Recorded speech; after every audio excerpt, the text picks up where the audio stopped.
Why didn't you vote for Harris? Well, I think that Kamala Harris, I have a lot of issues with Kamala Harris. My main issue was that she really failed to be authentic and share a vision for the future of this country. She, to me, appeared to be an empty vessel.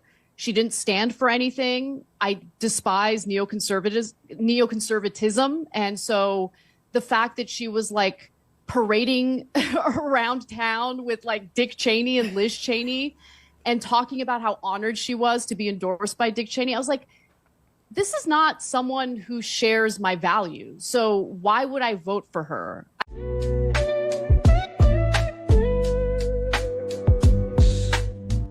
Hey, welcome back to the channel. It's your man Wise, and buckle up for a roller coaster ride through the world of political faux pas. Today, we're diving into a tale that'll make you wonder if some politicians are running for office or auditioning for a comedy sketch.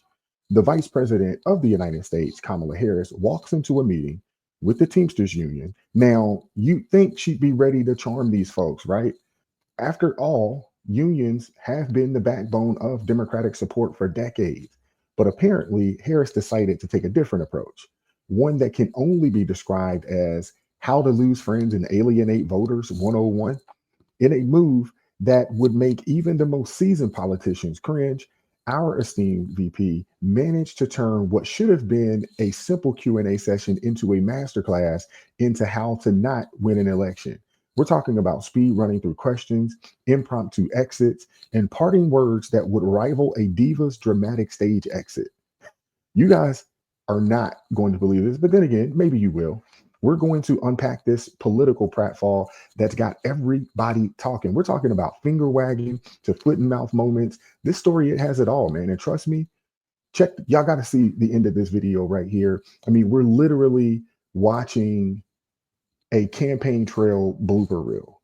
Stay tuned, like, share, subscribe, watch the video all the way to the end. That's the best way to support the channel. If you like to support the channel in another way, consider buying your man a coffee. Let's go. So we give 16 questions 2 weeks in advance, the same 16 questions to each candidate. So, you know, RFK answered all 16 questions. Probably most of them didn't answer them how we would like them to answer them, but they answered them. Joe Biden came in and he answered 5 of them. Donald Trump answered all 16. And then when Biden drops out of the race, but prior to Biden dropping out of the race, he's in the race around June or May.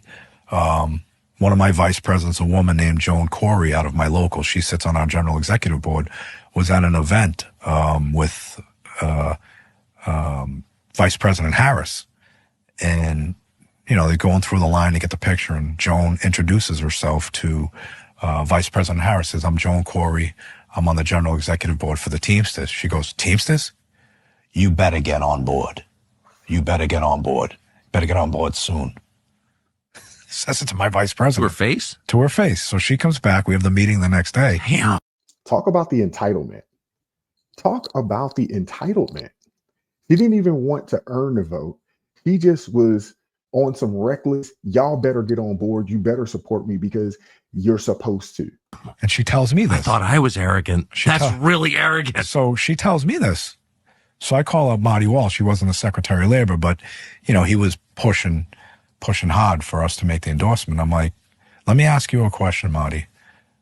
Excuse my French. Who does this fucking lady think she is? Like, if I want to support from any organization, I am not going to point my finger in someone's face and say, you better get on board or else. But that's the attitude of this whole party. So fast forward, she finally agrees to come after we were putting pressure on her, you know, basically, because I was doing interviews all over the place saying, we haven't got invited to the DNC. You know, they haven't accepted our invitation for her to come to a roundtable, so she comes to the roundtable. Same format, same questions. Rank and file members are asking her questions just like they asked every other candidate.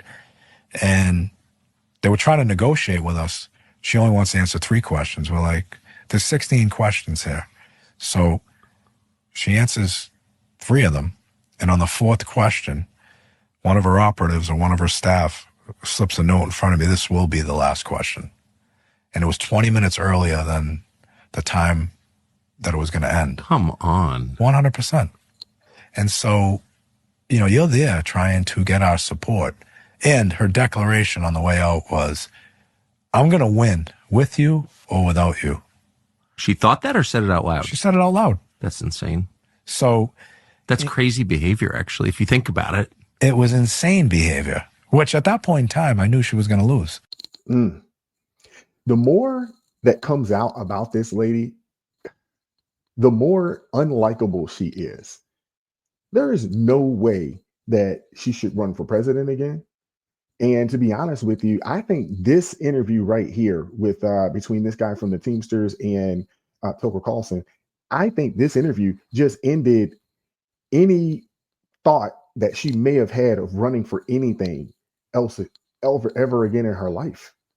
Maybe she could run for governor out in California, but name a vice president that takes a step down to go be a governor?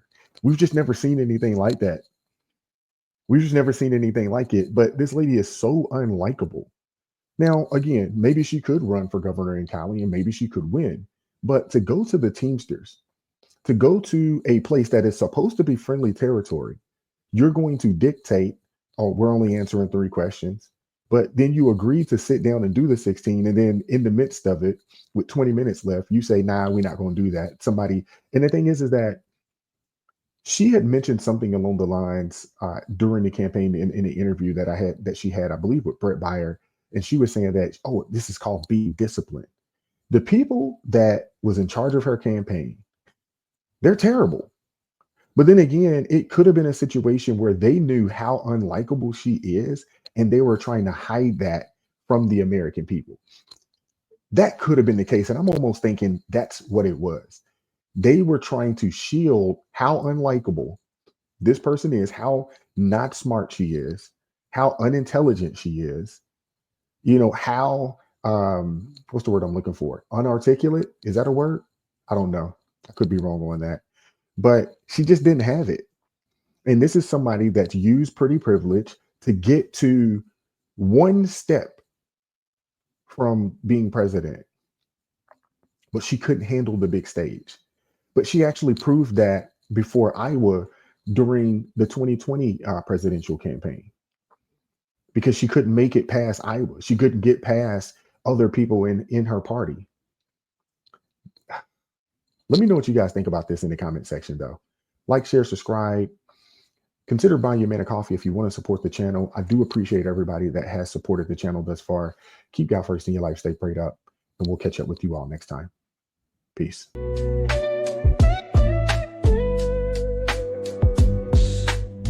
Vibes so raw, can't hide the truth. Words so sharp.